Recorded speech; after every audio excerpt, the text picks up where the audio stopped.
Assalamualaikum warahmatullahi wabarakatuh. Perkenalkan, saya Seli Glia Nabila dari kelas 3A Farmasi. Nah, pada kesempatan kali ini, saya dan rekan-rekan saya diberi kesempatan untuk sedikit menjelaskan terkait guideline stabilitas dari WHO. Oke, jadi di sini saya ditemani oleh rekan-rekan saya. Yang pertama itu ada Deliani, kemudian Resti Anggraeni, Yuni Maulidina, Dea Khairunisa, Amanda Puspanabila, Indah Alvina, Muhammad Fikri Firdaus, Rifki Aliosidik, dan Risnawa Puji Astuti. Jadi, pada kesempatan kali ini kita akan membahas terkait guideline stability dari WHO. Nah, tugas presentasi ini dibuat untuk memenuhi salah satu tugas mata kuliah stabilitas obat. Adapun topik yang akan kita bahas pada kesempatan kali ini itu ada World Health Organization atau WHO itu sendiri, kemudian ada WHO Stability atau pandangan stabilitas dari WHO, kemudian ada Climate Zone Concept, konsep zona iklim, ada Guideline Stability Test, Stability Commitment, dan WHO Recommendation. Nah, yang pertama mungkin kita kenalan dulu ya sama WHO. Apa sih WHO itu? Jadi, WHO itu adalah singkatan dari World Health Organization yang merupakan salah satu badan PBB yang bertindak sebagai koordinator kesehatan umum internasional dan bermarkas di Jenewa, Swiss. Tugas utama daripada si WHO itu adalah untuk memerangi penyakit-penyakit menular seperti SARS, CoV, TBC, malaria, AIDS, dan lain sebagainya. Selain itu juga WHO bertugas untuk mengadakan kampanye kesehatan internasional, kemudian juga WHO itu bertugas untuk mengkaji isu-isu kesehatan internasional. Nah, untuk materi selanjutnya mungkin akan diterangkan oleh rekan saya. Selanjutnya, pandangan WHO tentang stabilitas. Menurut WHO, Q1A tidak sesuai untuk digunakan secara universal karena tidak memperhatikan iklim ekstrim di banyak negara. Dokumen hanya berlaku untuk obat baru dan bentuk sediaannya, tidak memperhatikan obat dan sediaan yang sudah beredar di negara-negara WHO. Cara pengujian dengan tanpa memperhatikan pengaruh cahaya. Rekomendasi dokumen WHO. Pengambilan sampel untuk produk baru. Tujuan dari stabilitas: 1. Pemahaman terhadap molekul. 2. Pemilihan kemasan. 3. Menetapkan periode uji ulang atau API atau umur simpan dan kondisi penyimpanan. 4. Menetapkan kriteria penerimaan umur simpan dari spesifikasi. Dan terakhir, validasi metode analisa. Nah, selanjutnya nama saya Deliani dengan NIM 3118013 akan melanjutkan mengenai The One WHO Stability Guidelines atau pedoman stabilitas WHO. Nah, di mana pada tahun 1998 diprakarsai dan pada tahun 1996 diterbitkan. Nah, pedoman untuk pengujian stabilitas produk farmasi yang mengandung zat obat dalam bentuk sediaan konvensional. Nah, selanjutnya di sini ada konsep zona iklim pada kondisi penyimpanan jangka panjang 1996. Nah, di sini terdapat 4 zona iklim, di mana yang pertama yang berarti temperat dengan suhu 21, kemudian persen R hanya 45. Kemudian yang kedua ada subtropikal dengan suhu 25 dan persen R hanya 60. Kemudian yang ketiga ada hot or dry atau kering, di mana suhunya 30, sedangkan persen RH-nya 35. Kemudian yang keempat di sini ada hot or humid atau lembab, di mana suhunya 30, kemudian persen RH-nya 70. Selanjutnya ada kondisi iklim dunia. Zona iklim yang pertama yaitu iklim sedang di Belgia, Prancis, Inggris, dan US. Temperatur rata-rata tahunannya kurang dari 15 derajat Celcius. Kelembapan udaranya tanpa batas. Temperatur rata-rata 4 bulan terpanasnya kurang dari 22 derajat Celcius. Kelembapan udaranya tanpa batas. Zona iklim yang kedua, iklim subtropik dan Mediterranean di Cina, Jepang, Afrika, dan Spanyol. Temperatur rata-rata tahunannya 15-22 derajat Celcius, kelembapan udaranya tanpa batas. Temperatur rata-rata 4 bulan terpanasnya 22-30 derajat Celcius, kelembapan udaranya tanpa batas. Yang ketiga, zona iklim terpanas dan kering di Saudi Arabia, Australia, Costa Rica. Temperatur rata-rata tahunannya lebih dari 22 derajat Celcius, kelembapan udaranya kurang dari 60%, temperatur rata-rata 4 bulan terpanas lebih dari 30 derajat Celcius, kelembapan udaranya kurang dari 65%. Zona iklim yang keempat, iklim basah dan panas di Hong Kong, India, Sri Lanka, dan Brazil. Temperatur rata-rata tahunannya lebih dari 22 derajat Celcius, kelembapan udaranya kurang dari 60%, temperatur rata-rata 4 bulan terpanasnya lebih dari 30 derajat Celcius, dan kelembapan udaranya lebih. Kemudian di sini ada guideline stability test. Yang pertama, informasi terkait stabilitas bahan aktif merupakan salah satu bagian penting dalam melakukan penilaian stabilitas. Untuk bahan aktif yang tidak tercantum di dalam monografi diperlukan suatu studi stabilitas. Untuk bahan aktif yang telah tercantum di dalam monografi, di mana telah diketahui produk degradasi yang dihasilkan dan batasan untuk masing-masingnya. Namun, belum ada pernyataan mengenai retest period. Terdapat pada dua opsi. Yang pertama, konfirmasi dari pihak perusahaan pembuat produk farmasetika tersebut bahwa bahan aktif yang digunakan telah sesuai dengan persyaratan monografi. Yang kedua, perusahaan menyusun suatu pengujian ulang berdasarkan pada hasil uji stabilitas dalam jangka yang panjang. Nah, kemudian yang selanjutnya yaitu ada pemilihan batch. Stress testing dapat dilakukan pada setiap batch dari bahan aktif, di mana harus mencakup efek dari temperatur dengan peningkatan 10 derajat Celcius di atas temperatur uji dipercepat. Kelembaban misalnya 75% RH, dan jika diperlakukan pengaruh oksidasi dan fotolisis terhadap bahan aktif. Pengujian juga mengevaluasi kerentanan bahan aktif terhadap hidrolisis pada beberapa nilai pH bila terdapat di dalam larutan atau suspensi. Lalu ada container closed system. Uji stabilitas harus dilakukan pada zat aktif yang dikemas dalam sistem wadah tertutup yang sama dengan wadah yang digunakan dalam penyimpanan dan distribusi. Uji stabilitas dilakukan kepada zat aktif yang diperkirakan berubah selama penyimpanan sehingga mempengaruhi kualitas, keamanan, atau efikasi. Pengujian yang dilakukan yaitu sifat fisika, kimia, biologi, dan uji mikrobiologi. Prosedur analisis uji stabilitas yang dilakukan harus tervalidasi.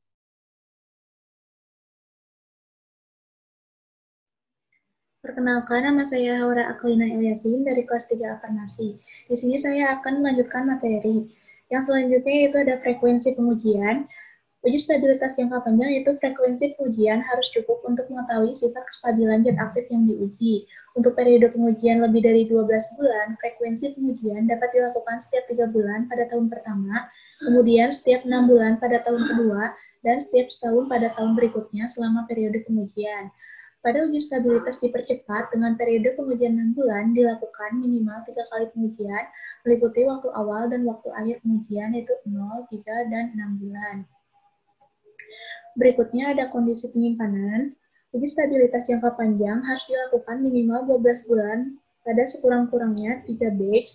Data dari kondisi penyimpanan dipercepat dan data dari kondisi penyimpanan menengah jika sesuai dapat digunakan untuk mengevaluasi efek dari penyimpanan dalam kondisi yang tidak sesuai terhadap stabilitas zat aktif, misalnya saat proses pengiriman atau saat sedang ditangani. Kemudian ada kasus umum. Kasus umum berlaku jika zat aktif tidak secara kasus tercakup oleh bagian berikutnya. Kondisi penyimpanan alternatif dapat digunakan jika dibenarkan. Kemudian ini ada tabelnya, dan keterangannya adalah pemilihan kondisi penyimpanan ditentukan oleh zona iklim di mana zat aktif disimpan. Pengujian pada kelembapan lebih tinggi seperti 30 kurang lebih 2 derajat Celcius dengan kelembapan 75% kurang lebih 5% juga diperbolehkan. Namun, jika kondisi penyimpanan uji stabilitas jangka panjang yang digunakan 30 kurang lebih 2 derajat Celcius dengan kelembapan 65 kurang lebih 5%, uji stabilitas menengahnya tidak dilakukan.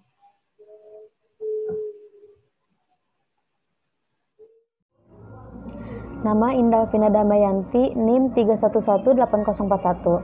Zat aktif dalam lemari es, uji stabilitas jangka panjang, kondisi penyimpanannya itu pada suhu 5 derajat Celcius lebih kurang 3 derajat Celcius, jangka waktu pengujian minimum 12 bulan. Uji stabilitas dipercepat, kondisi penyimpanannya itu pada suhu 25 derajat Celcius lebih kurang 2 derajat Celcius atau 60% RH lebih kurang 5% RH atau 30 derajat Celcius lebih kurang 2 derajat Celcius atau 65% RH lebih kurang 5% RH. Jangka waktu pengujian minimum 6 bulan.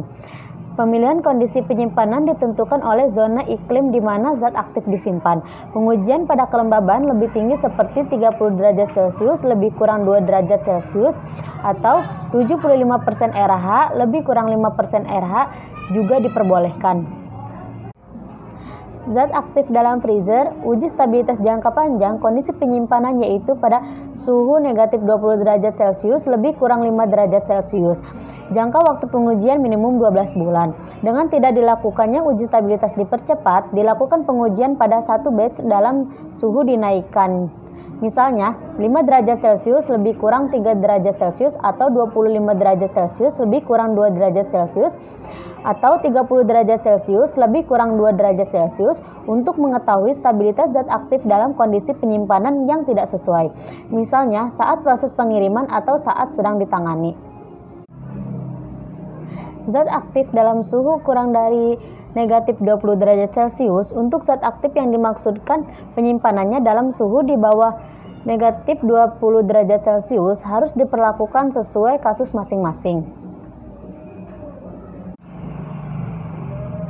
Stability Commitment. Data kestabilan jangka panjang pada batch primer tidak mencakup retest yang diusulkan. Stability Commitment. Data yang diperlakukan untuk melakukan stability commitment adalah data uji stabilitas 3 batch atau pertama, data uji stabilitas minimal 3 batch. Stability commitment dilakukan untuk melanjutkan uji melalui masa retest yang diusulkan. Kedua, data uji stabilitas kurang dari batch. Stability commitment dilakukan untuk melanjutkan uji dan menambahkan batch tambahan, sehingga total minimal 3 batch melalui masa retest yang diusulkan. Ketiga, tidak termasuk data uji stabilitas. Stability commitment dilakukan untuk melanjutkan menempatkan 3 batch pertama pada uji stabilitas jangka panjang melalui masa retest yang diusulkan. Assalamualaikum warahmatullahi wabarakatuh. Perkenalkan, nama saya Resti Anggrenisa Fitri dari kelas 3A Farmasi dengan NIM 3118014. Variasi. Setelah FVV telah terdaftar, studi stabilitas tambahan yang diperlukan setiap kali variasi yang dapat mempengaruhi stabilitas AVI atau FVP yang dibuat, seperti variasi utama. Ada evaluasi, di mana tujuan dari evaluasi ini yaitu untuk mengetahui stabilitas berdasarkan uji minimal 2/3 batch zat aktif yang mengkonfirmasi hasil uji stabilitas dari fisika, kimia, biologi, dan tes mikroba. Nah, selanjutnya ada statements, yaitu perintah penyimpanan yang dibuat pada label berdasarkan hasil uji stabilitas zat aktif, di mana instruksi penyimpanan spesifik karena ada beberapa zat aktif yang tidak tahan pada kondisi dingin. Selanjutnya ada guideline produk. Yang pertama, umum. Desain dari studi stabilitas utama produk farmasi dilakukan berdasarkan sifat fisiko-kimia dan stabilitas zat aktif. Parameter pengujiannya yaitu berdasarkan bentuk jenis sediaan terutama pada evaluasi kimia. Selanjutnya, sediaan tersebut meliputi tablet, kapsul, emulsi, suspensi, dan lain-lain. Bismillahirrahmanirrahim. Assalamualaikum warahmatullahi wabarakatuh. Selanjutnya yaitu ada parameter pengujian sediaan. Nah, sediaan yang disebutkan berdasarkan bentuk dan jenis sediaan, terutama pada saat evaluasi kimianya. Nah, Sediaan tersebut meliputi bentuk tablet, kapsul, emulsi, suspensi, dan larutan oral, serta serbuk untuk suspensi dan larutan oral. Ada pula untuk inhaler dan nasal aerosol, nasal spray, sediaan topikal, optalmik, dan suspensi, serta SPP, LPP, dan patch transdermal. Nah, selanjutnya yaitu ada pemilihan batch yang bisa dilihat dari yang pertama dari data stabilitas yang harus dicantumkan itu pada batch-nya setidaknya 3 batch utama dari produk farmasi. Yang kedua ada uji stabilitas harus dilakukan pada jumlah dan ukuran wadah masing-masing produk farmasi kecuali jika menggunakan sistem blood screening dan matrixing. Yang ketiga, ada batch pertama harus dari formulasi yang sama dan dikemas dalam sistem kontainer penutupan yang sama seperti yang diusulkan untuk pemesanan. Pada sistem penutupan wadah, itu ada pengujian stabilitas harus dilakukan pada bentuk sediaan yang dikemas dalam sistem wadah penutup pada saat pemasaran. Yang kedua, ada studi stabilitas harus termasuk uji terhadap seluruh bahan-bahan dari produk farmasi yang mungkin akan mengalami perubahan selama penyimpanan atau akan mempengaruhi kualitas, efektivitas, serta keamanan yang mampu menurunkan kualitas mutu sehingga tidak baik. Yang ketiga ada setiap studi yang tersedia dilakukan pada produk farmasi luar wadah langsung atau dalam bahan kemasan lainnya dapat membentuk bagian yang berguna bagi stress testing bentuk sediaan. Selanjutnya akan dijelaskan oleh teman saya. Terima kasih. Assalamualaikum warahmatullahi wabarakatuh. Nama saya Risawa Puji Astuti, NIM 310201996, kelas 3A, S1 Farmasi Stikes BD Tasikmalaya. Di sini saya akan menjelaskan mengenai kondisi penyimpanan menurut guideline WHO.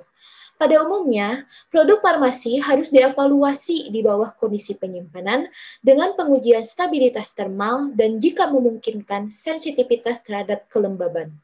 Kondisi penyimpanan dan lama pengujian yang dipilih harus cukup untuk penyimpanan, pengiriman, dan penggunaan selanjutnya dengan memperhatikan zona iklim di mana produk untuk dipasarkan. Selanjutnya adalah, secara umum, perubahan yang signifikan pada produk sediaan farmasi didefinisikan sebagai 1. Perubahan 5% pada kadar, atau perubahan 5% pada uji dari nilai awalnya atau kadar, atau tidak memenuhi kriteria penerimaan untuk potensi ketika menggunakan prosedur biologis atau imunologi. Yang kedua, degradasi produk berlebih, atau degradasi produk melebihi kriteria penerimaannya. Yang ketiga, terjadi perubahan fisik atau tidak memenuhi kriteria penerimaan untuk penampilan, fisik, dan uji fungsional. Misalnya, warna, pemisahan fasa, resuspendibility, caking, dan kekerasan. Yang keempat adalah terjadi perubahan pH atau dalam artian tidak memenuhi syarat pada pH. Dan yang kelima adalah terjadi perubahan disolusi atau dalam artian tidak memenuhi syarat pada disolusi. Studi stabilitas yang sedang berlangsung. Parameternya yaitu 1. Jumlah batch per kekuatan dan ukuran batch yang berbeda jika berlaku. Ukuran batch harus dicatat jika ukuran batch yang berbeda bekerja. Yang kedua, relevan fisik, kimia, mikrobiologi, dan metode uji biologis. Yang ketiga, kriteria penerimaan. Yang keempat, referensi untuk metode uji. Yang kelima, deskripsi dan sistem kontainer penutupan. Yang keenam, frekuensi pengujian. Yang ketujuh, deskripsi kondisi penyimpanan. Dan yang kedelapan, parameter lain yang berlaku.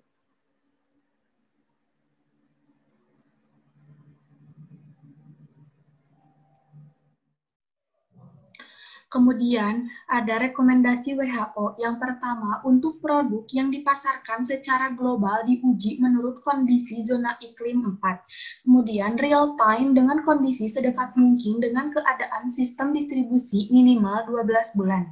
Uji dipercepat 40 derajat Celcius ditambah min 20